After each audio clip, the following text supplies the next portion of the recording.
এখন যেন সকালের রুটিনটা একটু আলাদা। যখন ছেলের স্কুল থাকে তখন সকালবেলাটা খুব তাড়াহুড়ো থাকে। এখন যেহেতু এক্সাম চলছে, তো সকালের দিকে এতটা তাড়াহুড়ো থাকে না। কারণ ও তো লাঞ্চ বক্স নিয়ে যায় না স্কুলে। দুধ কর্নফ্লেক্স খেয়ে যায় আর 10:30 11টার মধ্যে বাড়ি চলে আসে। আর আমি ওকে একটু শুধু গ্লুকন-ডি গুলে দিই। না হলে ও একদম জল খেতে চায় না। গ্লুকন-ডিটা গুলে দিলে ও পুরো বোতলের জলটা খেয়ে তারপর বাড়ি ফেরে। ওই জন্য একটু গ্লুকন-ডি গুলে দিই। আর ব্যাঙ্গালোরে এখন জানো বেশ গরম পড়ে গেছে। সকালের দিকটা ঠান্ডা ঠান্ডা থাকলেও একটু বেলা করে ভীষণ রোদের তেজ আর সেরকম গরম আর ভীষণ ড্রাই ওয়েদার। তাই জলটা খাওয়ানোর জন্যই ওকে একটু গ্লুকন-ডি গুলে দিই।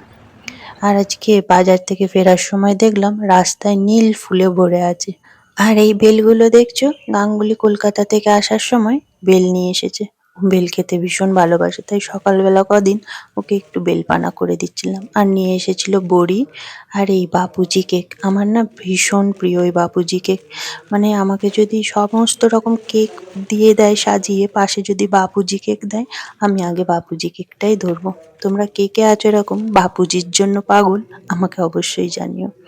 আর নিয়ে এসেছিল একটু মিষ্টি, এই জল ভরা মিষ্টি। এই মিষ্টি খেতে আমি ভীষণ ভালোবাসি।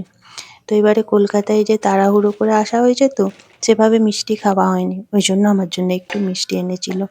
আর যা যা মশলা পাতি এখানে পাওয়া যায় না ওকে বলে দিয়েছিলাম, সেগুলো নিয়ে এসেছিল। আর একটু গোবিন্দভোগের চাল আমার শাশুড়ি মা আগের থেকে আনিয়ে রেখেছিল। এই গোবিন্দভোগের চালের এত সুন্দর গন্ধ, যেটা এখানে ব্যাঙ্গালোরে পাওয়া যায় না, এই জন্য। আর এই ভিডিওটা যেন বেশ কিছুদিন আগের পুরনো, নতুন ভিডিও এখন বানাতেই পারছি না। ছেলের এক্সাম চলছে তো, তাই সেভাবে তোমাদের সাথে ভিডিও শেয়ার করতে পারছি না। তবে দুদিন তোমাদের সাথে বিয়ের ভিডিও শেয়ার করলেও এখন সেভাবে সেগুলো রেডি করতে পারছি না। ছেলের এক্সাম শেষ হয়ে গেলে আবার যেমন রোজ আগে ভিডিও দিতাম, সেরকম তোমাদের সাথে আবার রোজ ভিডিও শেয়ার করব।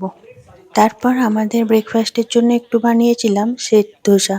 সেট ধোসাটা একটু মোটা হয় আর আমি তাড়াতাড়ি করে করতে যেয়ে পাতলা হয়ে গেছিলো ব্যাটারটা। তো ছেলে স্কুল থেকে আসার পর ওকে একটু ডাব কেটে দিলাম।